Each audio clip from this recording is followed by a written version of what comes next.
Mainit na pinag-uusapan ngayon kung paano tayo halos lunurin na ng mga pagbaha at marami pa nga ang nagka-leptospirosis.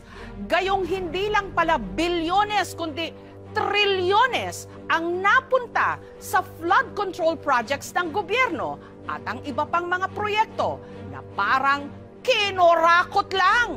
Sino ba ang mga dapat managot? Bunsod ng sunod-sunod na mga bagyo kamakailan na nagdulot ng mga pagbaha, tumaas ang bilang ng mga nagka-leptospirosis. Ang mga pampublikong ospital nag-overcapacity, kaya may mga nagdeklara na ng leptospirosis surge. Pero ayon sa independent health reform advocate na si Dr. Tony Liachon, hindi lang daw leptospirosis surge ang dapat pagtuunan ng pansin ng gobyerno. Pati na ang tunay na ugat ng paglaganap ng sakit na ito na kung tawagin niya, kleptopyrosis. Pinagsamang mga salitang leptospirosis at kleptomania o hindi mapigilang pagnanakaw. Ayon kay Liachon, ninakaw kasi ang pondong dapat inilaan sa flood control projects. Hanggang ang Pangulo na mismo ang nainis. Sa mga nakikipagsabwatan upang kunin ang pondo ng bayan, iyan naman kayo sa inyong kapwa Pilipino. Sinundan ng hearing sa Senado. Nako, ilang project ang na-execute mo na? Marami na eh. O kanina sinabi mo hindi ka pa nakapag-umpisa eh. Paano nga ba tayo humantong sa ganito? Ang bilyones na nakalaan para masolusyonan ang taon-taon na lang nating problema sa mga baha, nakurakot. Ilang linggo na ang nakararaan mula nung humagupit ang sunod-sunod na mga bagyo. Pero ang barangay May Sulaw sa Kalumpit, Bulacan, heto, lubog pa rin sa baha. 80% ng barangay ko nakalubog sa tubig. Dahil abot tuhod pa rin ang tubig, ang mga residente kailangang magbangka. Ang ilang mga pasilidad ng May Sulaw Elementary School hindi na mapakinabangan. Tuwing ganito po na may high tide, ito po ang level ng tubig na nakikita nyo ngayon, ito po ay tumataas pa hanggang dibdib. Ang itinuturong salarin ang palpak na flood control project sa kanilang barangay. Hindi tama yung pagkadugsong niya, kaya siguro bumitak. Malaking bagay ito kasi kung lumalaki tubig, hindi basta-basta pumapasok rito sa amin. Kaya kung pabubuo ito, mga konting tubig nila pumasok sa amin. Sa Lucena, Quezon, ang flood control project na nagkakahalaga raw ng humigit kumulang 100 million pesos na videohan ang pagbuho. Hanggang inilabas na ng Pangulo mismo ang listahan niya ng 15 pinakamalalaking contractors daw na nakakuha ng pinakamaraming flood control projects. Sa 545 billion pesos na budget daw para sa mga proyekto nitong nakaraang 3 taon, 20% nito o humigit kumulang 100 billion pesos napunta lang sa 15 contractors na ito. Pagka kasi magkakakilala yung nag-o-offer, nag-uusap-usap muna sila kung ano yung offer nila. Sa market economic system, ang tawag dyan, oligopoly, unethical. Pino na rin ang Pangulo na karamihan sa mga proyekto, hindi lang pareho ang presyo o contract cost. Pareho rin pati disenyo at materyales na gagamitin. Gayong itatayo o itinayo na ang mga ito sa iba't ibang mga lugar. Sinundan niya pa ito sa pagbisita mismo sa flood control project sa Bulacan na pang-5 sa top 10 flood-prone areas sa Pilipinas. At siya ring probinsya na may pinakamaraming flood control projects. Kabilang na ang dikeng ito sa Barangay Frances sa bayan ng Kalumpit na pinaglaanan ng 77.1 million pesos. Pinuna ng Pangulo na ang materyales na ginamit substandard. Tingnan naman ninyo, paano magiging completed yan? Masukal na yan yun. Ibig sabihin matagal na silang hindi nagdedredge. Pinuntahan din niya ang Baliwag para sa proyektong nagkakahalaga ng 55 million pesos. Pero pagdating niya roon, wala naman siyang nakitang kahit na anong proyekto. Malinaw daw na isa itong ghost project. I'm getting very angry. Pero wala talaga, 220 meters, 55 million. Completed ang record ng Public Works. Kahit isang araw hindi nagtrabaho, wala. Hanggang saan nga kaya aabot itong pagsiwalat sa mga kurakot o katiwalian sa gobyerno? Sa linggong ito, nakarating ito sa Senado. Nitong Martes, ipinatawag sa Senado ang top 15 contractors na pinangalanan ng Pangulo. Pero 7 lang sa kanila ang dumalo sa hearing. Sabi mo hindi ka pa nakapag-umpisa ng project. Paano ka naging quadruple A? Yung sinasabi kong 1992 is highway pa yon. Hindi natin pinag-uusapan yung hardware mo. Ang pinag-uusapan natin flood control projects. Paano ka nagkaroon ng lisensya? Isa sa mga nagsiwalat ng mga di umano maanumalyang mga proyekto ng gobyerno, si Senator Panfilo Lacson. Sa nauna na niyang pahayag, sinabi niyang hindi bababa sa 67 na mga kongresista ang di umano supplier o contractor din mismo ng government projects.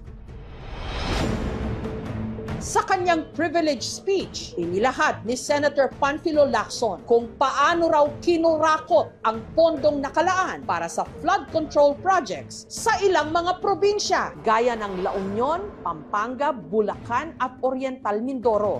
Ang kalakaran ng ilang mga kontratista at mga kasabwat nila sa gobyerno sa paghahati-hatian ng pondo, kasama na rin ang mga termino o codes patungkol sa kanilang modus. Isa sa mga kontraktor na binanggit ni Lacson ang Darcy and Anna Builders and Trading. Ayon sa dokumentong isinumite ng DPWH, wala namang opisina ng Darcy and Anna Builders and Trading sa nakarehistro nitong address. Hello Darcy, ang Ana, nasaan ng flood control? Nagtanong-tanong ang aming team sa lugar. Ang mga nakausap nilang residente, itinuro sila sa kabilang barangay kung saan daw posibleng nakatira ang mga kontraktor. Gayunman, hindi sila nagbigay ng pahayag. Sa Barangay Santa Lucia sa Capas, Tarlac, gumuho rin agad ang dike nung nagkasunod-sunod ang mga bagyo at habagat. 24 million pesos daw ang inilaan para sa proyektong ito. Kasi dati di na po naka-semento yan eh. Buhangin po ito eh. Pag umalo ng tubig, naagos yung buhangin sa baba. Kaya ganyan po bumigay yan. Yung DPWH kasi ang may jurisdiction sa mga flood control projects dito sa bayan ng Capas, including itong mga slope protection. Walang coordination sa amin yung mga contractors. Ayon sa munisipyo, ang kontratista para sa proyektong ito, Santo Cristo Construction and Trading Incorporated, na ang opisina pinuntahan ng aming team sa Bataan, pero wala naman silang nadatnan doon. Sa probinsya naman ng Oriental Mindoro na binanggit din ni Senator Lacson sa kanyang privilege speech, 9 na dike ang gumuho rin, kabilang na ang isang ito sa bayan ng Bungabong na ang ginastos 217 million pesos. Pero nung kalaksan po, hindi po ito nababa. Itong dike na ito, nung lumiit na lang po yung tubig, saka po siya bumagsak. Kung may kontratista ditong pumalpak at hindi sumunod sa specification, bukod sa ma-bar ito, bukod sa masuspindi, dapat ito tama na, wag nang mabibigyan ulit ng proyekto. Ang kabuuang halaga ng 9 na mga dike, 1.9 billion pesos. Yung mga flood control projects po na nasabi na may nasira, hindi pa po tapos yung proyekto na iba. Mayroon po kasing warranty ang mga proyekto na kung saan dapat 1 year ay may retention ng pondo sa contractor at meron pong 5 years na warranty period para ayusin po yung mga nasira. Nagbibigay po ng tiwala sa DPWH, pero kung meron po talagang pagkukulang, di saka po natin panagutin. 6 sa mga ito nakakontrata sa SunWest Incorporated ng negosyanteng si Elizalde Zaldico na ngayon party list representative ng Ako Bicol. Pero ayon kay Zaldico, nag-divest na siya ng mga interes niya sa SunWest noong 2019. Ayon sa ibinigay na statement ng SunWest Construction and Development Corporation, 5% ng kanilang flood control projects sa Mindoro ang nagkapinsala. As a quadruple A government contractor, SunWest Inc. is mindful of its contractual obligations with the DPWH and will abide by its terms and conditions. Ang isa naman sa siyam na dike nakakontrata sa St. Timothy Construction Corporation na pagmamay-ari ni Pacifico Curly Discaya II, asawa ni Sara Discaya, na tinalo ng kampo ni Mayor Vico Soto sa Pasig nito lang nakaraang eleksyon. Nagtungo rin ang aming team sa nakalistang address ng St. Timothy Construction Corporation na building din pala ng St. Gerard Construction na pagmamay-ari pa rin ng mga Discaya. Pero hindi rin sila nagbigay ng pahayag. Walang humarap sa aming team. Humarap sa Senate Blue Ribbon Committee si DPWH Secretary Manuel Bunoan. Sinabi niyang naniniwala siyang may mga ghost flood control projects. Who in particular informed you? There are. Well, there are people actually who can certify, Your Honor. These are the projects that we are now intensively validating. Nitong Sabado, sinabi niyang umabot ng 450 billion pesos. Suma total. Karamihan nakalaan sa flood control projects ng gobyerno ang ipinasok sa DPWH budget sa ilalim ng 2025 General Appropriations Act. Malacanang established and launched the Sumbong sa Pangulo website last week. I commend and sincerely thank the President for this open source website. Isa sa mga dumalo sa privilege speech ni Senator Lacson, si Baguio City Mayor Benjamin Magalong, ang lead convener ng M4GG o Mayors for Good Governance. Retiradong general ng PNP si Mayor Magalong. Dati rin siyang hepe ng CIDG o ng Criminal Investigation Detection Group na siya ring inatasang nag-imbestiga sa Mamasapano Massacre taong 2015. I sacrificed my career to fight for what is right. Ganon din yung Mamasapano. I fought for what is right. Ano pa bang question ninyo sa reputasyon ko at track record ko? Mayor Magalong, salamat po sa interview na ito. Yes, good afternoon, Jessica. Pwede po bang malaman, paano nyo ho naisip na bumuo na itong Mayors for Good Governance na movement? Nag-umpisa yan nung nagsalita ko sa Philippine National Police sa Camp Crame sometime in July 2023. Is corruption now becoming a norm in government? Marami na tumatawag at nagsasabi sa akin na huwag mo na ituloy yan, kawawa ka lang dyan. Naalala ko na tumawag dun sa mga kaklasiko sa leadership and governance. Then we built the Mayors for Good Governance na. And the first launch was done in UP Diliman. And there were 56 mayors. 56 lang po. Oh yeah, 56 out of the 1,400 plus na mayors. At wala kaming ginawang filtering. After mga almost 2 years, 2025, umabot kami sa 202. Nawi-weirdan lang po ako as a layman na out of the 1,400 mayors sa buong Pilipinas, kukonti lang yung gustong maging miyembro po ng Mayors for Good Governance. So, what does that tell you po? Anong sinasabi nito? Ayaw nilang maging maayos at malinis at tapat na mamumuno? Alam mo, sa 202, lumalabas na 11% lang yan. We're just scratching the surface. Siguro tanong, bakit tayo mag-join? Isang malaking factor is natatakot sila na baka mawalan sila ng tubig sa gripo kasi binabantayan din sila. Mawalan ng tubig sa gripo? Ano ibig sabihin nun? Mawalan sila ng pondo. Ganun ba sa gobyerno? Pag gusto mong maging tapat at malinis na mamumuno, pwedeng patayan ka ng gripo? Alam mo, nakakalungkot pero yan ang katotohanan. Yan na yung sistema. Kaya, kasi nga it's a good governance has become an exception rather than a norm dito sa Pilipinas. Such a lonely fight. Do you feel that? Initially. Pero I went over the words again of Senator Lacson, frustrated. Don't get frustrated. Alam mo ngayon, ang dami naming suporta coming from very reputable na mga organization from the private sector.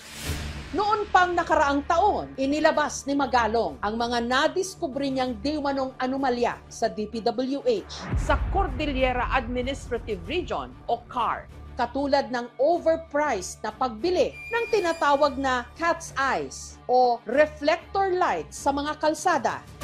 Ang aktwal na presyo ng bawat unit ng Cat's Eyes nasa 1,350 pesos lang. Pero ang nakalagay sa detailed unit price analysis ng DPWH, 11,720 pesos na ang presyo. Ibig sabihin, overpriced ng 10,370 pesos per unit. Kung may 100 Cat's Eyes sa kalsada, gagastos ang gobyerno ng mahigit 1.1 million pesos sa halagang dapat lang sana 135,000 pesos. Sa computation ni Mayor Magalong, 9.8 billion pesos ang kabuang halaga ng naibulsa para lamang sa Cat's Eyes.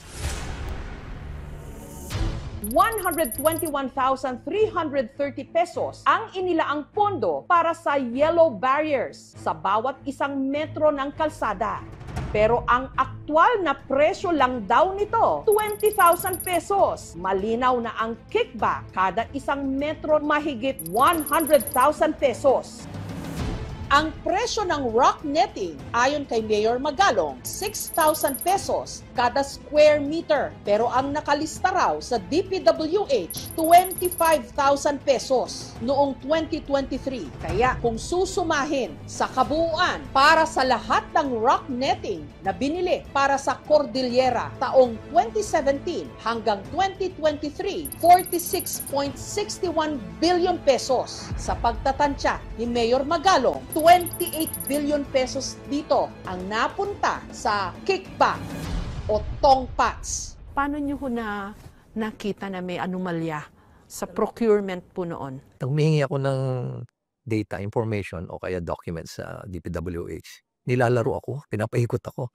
Minsan nga nag-request na ako through the Regional Development Council to compel DPWH to provide me documents, yung mga contracts. Gano'n. Ang sabi sa akin ng DPWH, bigyan ka na lang namin ng link. Pinuksan namin yung link. Isang linggo na kaming click kasi wala kami makita doon.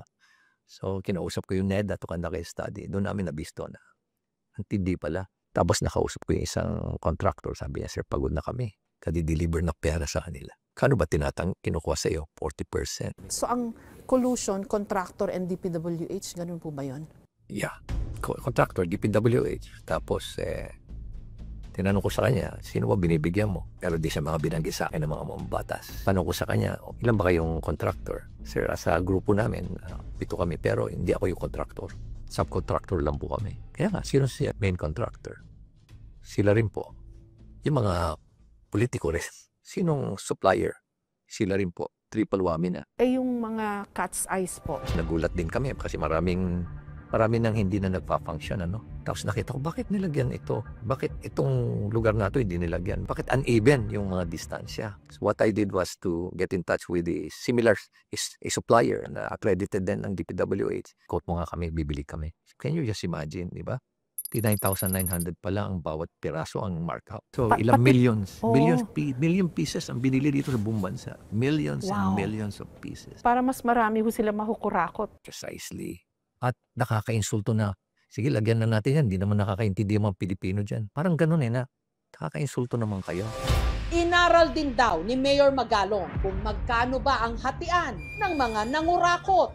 Mayor, kayo rin po yung nagsabi na kung pie chart yung budget para sa isang proyekto ng gobyerno, 30% lang pala yung napupunta sa actual cost. For the execution.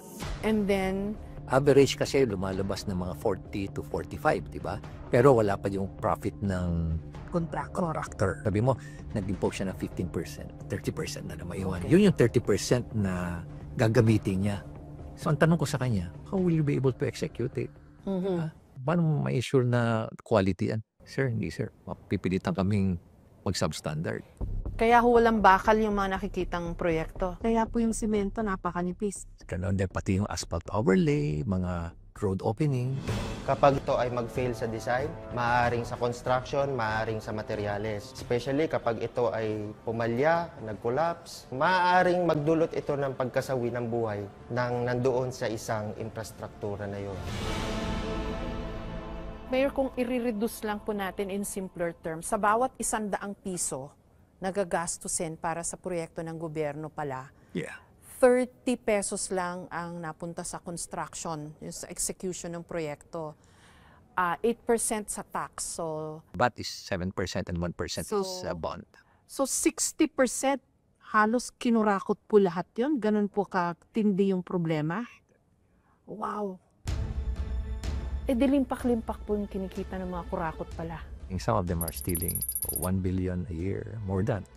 And if you're stealing 1 billion a year, you're stealing 2.7 million a day. Bukod sa pagsasalita, Mayor, meron pa ho ba kayong ibang konkretong hakbang na ginawa? I remember noong 2022, pumunta ako mismo sa office ni Secretary Bunoan.